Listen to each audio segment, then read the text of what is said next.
विराट कोहली के रिटायरमेंट के बाद तो यही हो गया था, अब टेस्ट कौन देखेगा। रोहित के रिटायरमेंट के बाद वही सोच रहे थे सभी। It was a bowlers paradise जो पहला दिन था। जितने भी स्मार्टेस्ट बैट्समैन हो ना, उनको कोई सिलीएस्ट बॉल में ही तुम आउट कर सकते हो।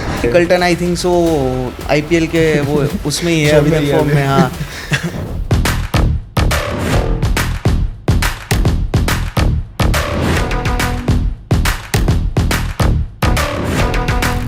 So hello everyone, welcome back to the episode number 51 of Dugout Diaries. We are back and Test cricket is back.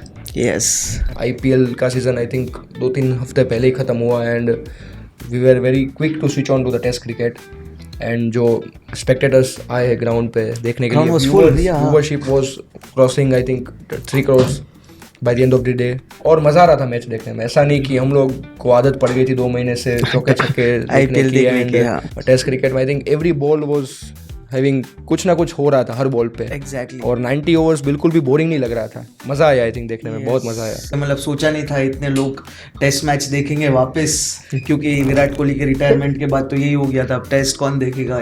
Rohit के रिटायरमेंट के बाद वही सोच रहे थे सभी कि भाई जो 2 मेन प्लेयर थे इंडिया, मतलब इंडिया में से भी इतना व्यू आना is a great thing. I think जिस तरह से पिच थी, कंडीशंस हालांकि पहली सेशन के स्टार्टिंग में थोड़ी टफ थी, बट जिस तरह से साउथ अफ्रीका की टीम ने बॉलिंग की, specially Rabada was I think nobody thought, मतलब वही कि वो डोप टेस्ट में फेल हो गया, कुछ प्रॉब्लम हो गया था, आईपीएल में नहीं खेला उन्होंने और फिर आके इतना अल्टीमेट परफॉर्मेंस दिया है उन्होंने। एलन डोनाल्ड का रिकॉर्ड तोड़ दिया with highest wicket takers.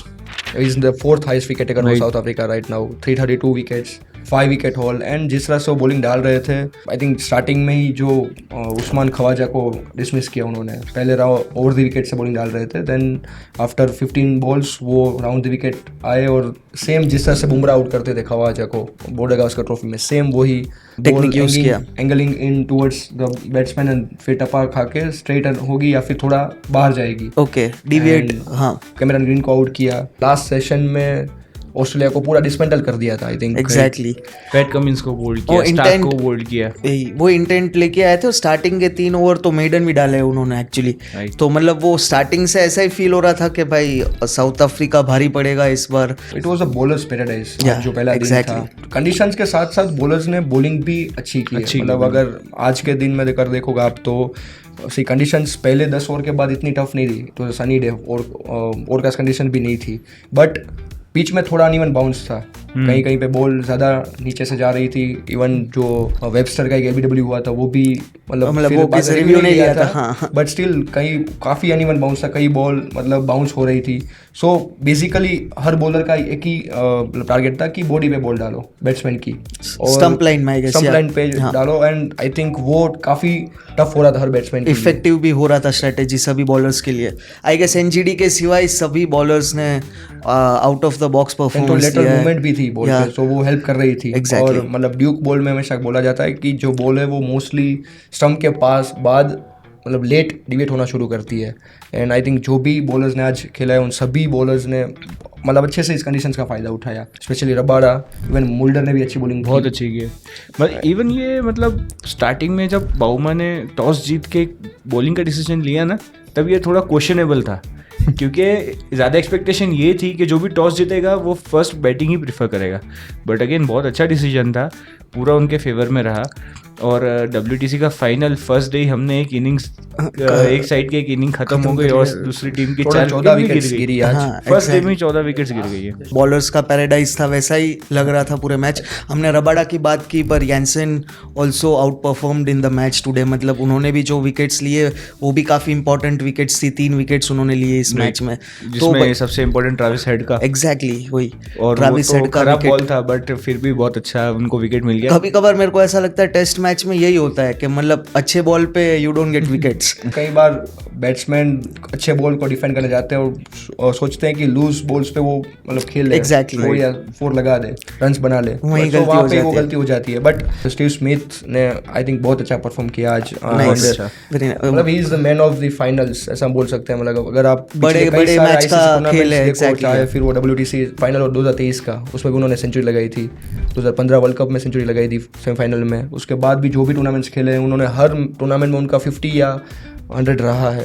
And Mary is a man of big matches, वो उन्होंने फिर से एक बार प्रूव कर दिया। एंड कंसिस्टेंसी एंड आप रिलायबल ले लो, मतलब team has that trust that भाई कोई भी सिचुएशन में वो ऊपर लेके आ सकता है गेम को। दोनों प्लेयर वेबस्टर और स्टीव स्मिथ इस मैच के एंकर बन के रहे हो, ऐसा भी बोल सकते हो आपके जिस मिडिल तरीके से ऑर्डर ने गेम संभाली इनकी 200 प्लस स्कोर, अदरवाइज 150 पे ही शायद हो जाता है। एंड ऑलमोस्ट वही हो गया जब स्मिथ और वेबस्टर आउट हुए उसके बाद रन ही नहीं बना पाए। लास्ट 5.4 ओवर्स में 5 विकेट्स चले गए ऑस्ट्रेलिया के, एंड स्मिथ ने इस मैच में 10 फोर्स लगाए थे, एंड मतलब ब्रिलियंट परफॉर्मेंस। वो बहुत स्मार्ट खेलते हैं, वो जो लीव करने वाली बॉल होती है वो लीव कर भी देते हैं, और सबको पता है कि वो कितना आगे आके खेलते हैं।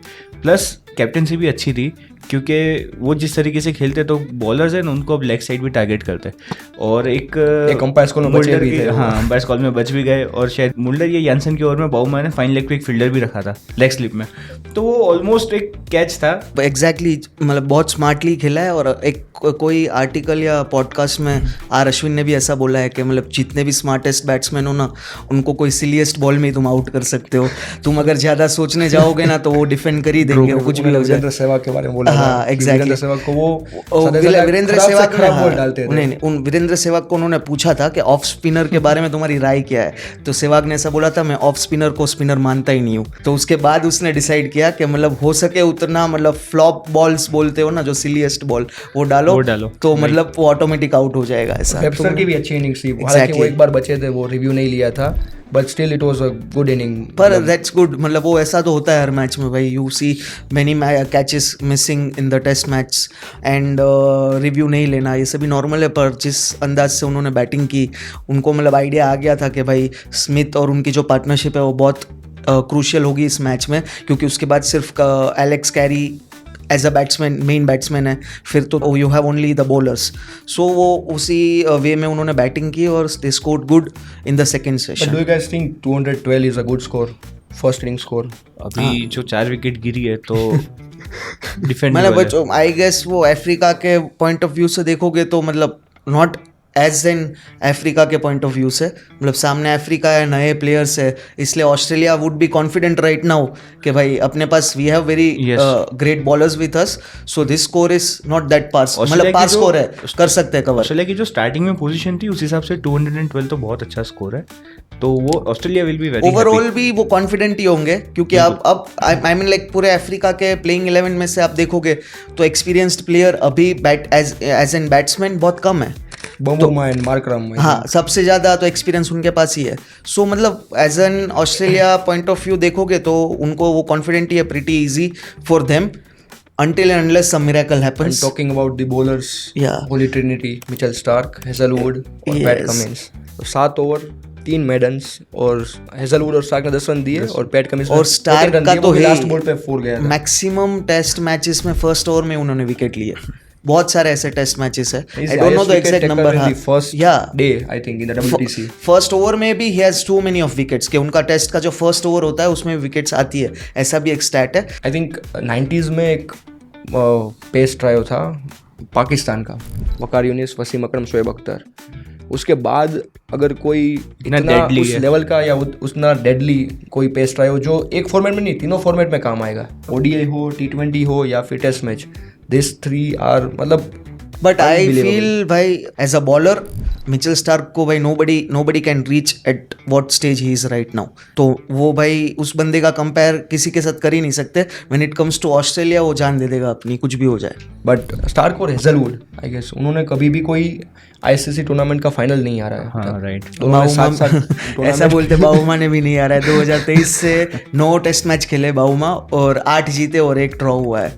एंड बाउमा की फैन फॉलोइंग है, मतलब आज जब उन्होंने कुछ 31st बॉल पे अपना पहला रन बनाया तो तालियां पड़ रही थी पूरे ग्राउंड में। उनका जिस तरह से साउथ अफ्रीका की टीम का टॉप ऑर्डर का कोलैप्स हुआ, Bouma was playing brilliant. Exactly. अभी अगर T20 के ज़माने में हम देखें तो कोई बैट्समैन कंट्रोल नहीं कर पाता, वो 10 पेशेंस नहीं है, पेशेंस ही नहीं है, 10 बॉल के बाद वो एक ड्राइव लगा ही देगा। मार्कम का भी यही हुआ था, मतलब बॉल सारे उन्होंने बॉडी से दूर दिए पहले, और एक ऐसा बॉल डाला जो मतलब which is not near to body also and which is not far, तो वह मार्कम को लगा कि भाई आई विल डिफेंड इट, और वो कट लग के डायरेक्ट स्टंप पे गया। तो मतलब रिकल्टन का भी वही था, वो तो बच भी गए एक बार, फिर उसके बाद वाले बॉल में भी वो मतलब वो अभी Rickelton I think so IPL के वो उसमें ही है अभी तक फॉर्म में। हाँ